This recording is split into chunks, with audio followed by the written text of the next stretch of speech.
arbitre ba sifflé na combat ba combat choc Tay ne Ndiaga Niaw face à Thiampou Diop.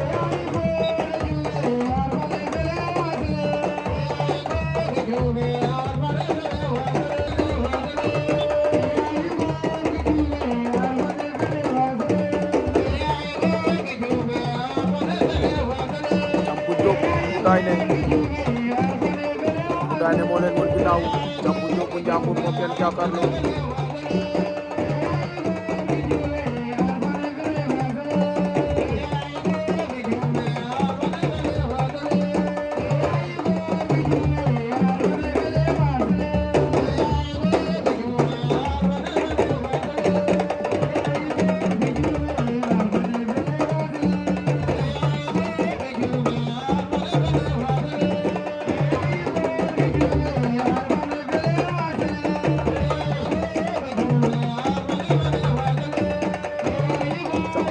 Tay ne di segundo combat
Thiampou Diop daan na ko Thiampou Diop daan na ko